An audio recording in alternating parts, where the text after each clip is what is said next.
Now with these comping patterns, remember you should work on them in all keys because, you know, I'm giving all these comping patterns to you in the key of C, but you're going to be playing blues in many different keys. So you want to take this cycle 5 and play them in different keys. By cycle 5, I mean that you're going to go down in fifths. So, all right, so you'd start on C, play the comping pattern in C, then go to F, then go to B flat, E flat, A flat, D flat, G flat, B, E, A, D, and G. So it's a lot of work, but remember, you never know, especially with singers. If you're playing in a blues band with a singer, it could really be any key that they're using because they have to, you know, use the key based on how well they can sing, you know, their voice and their range. So keep that in mind, that you should really work on these patterns in all keys. So now let's take a closer look.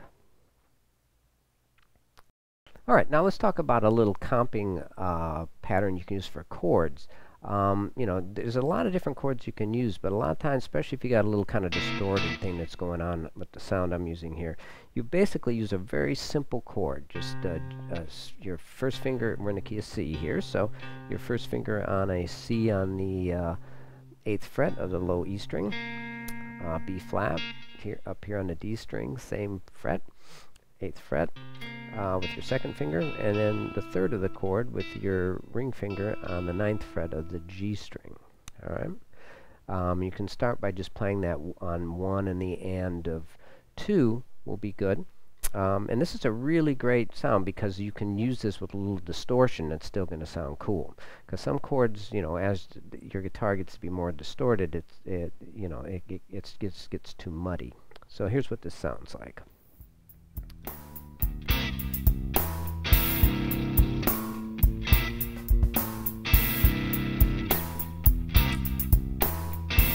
Playing 1, 2, and 3, 4, 1, 2.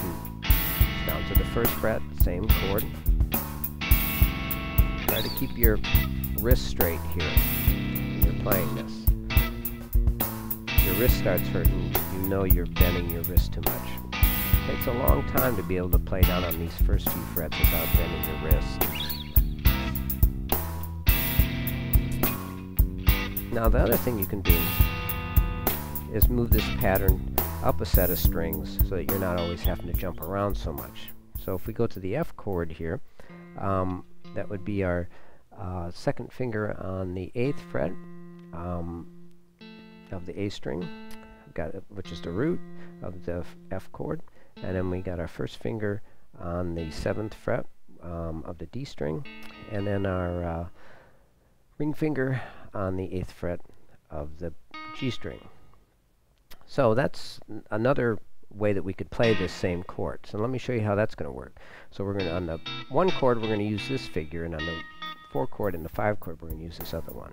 1, 2, 3, 4, 2, 2.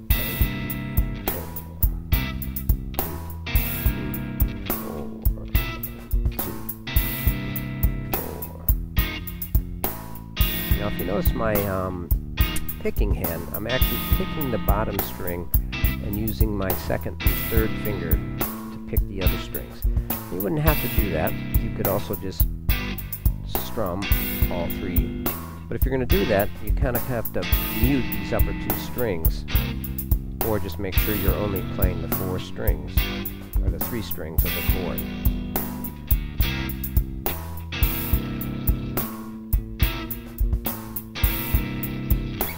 Now commonly, this pattern is put with another bit of one of these other comping patterns, something like that.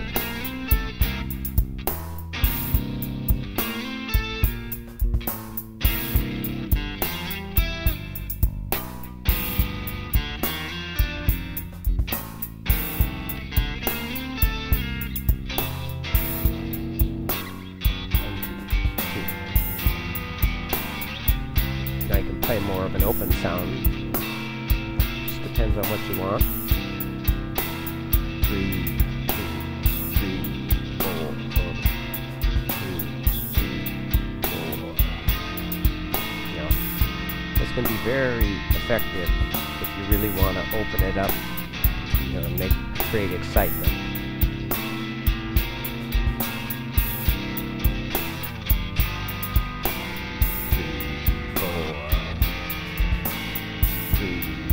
Maybe tone.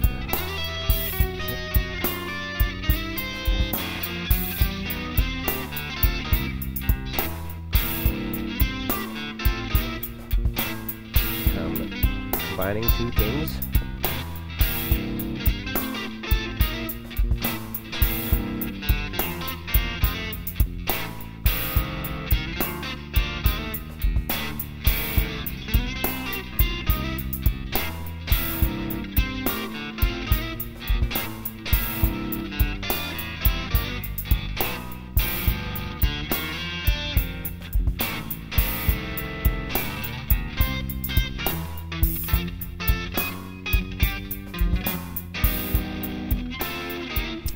So very useful comping pattern here for chords is just to use these simple little, really all you're playing here, if you think about this in music theory terms, you're just playing the root, the third, and the flat 7. There's no fifth in here.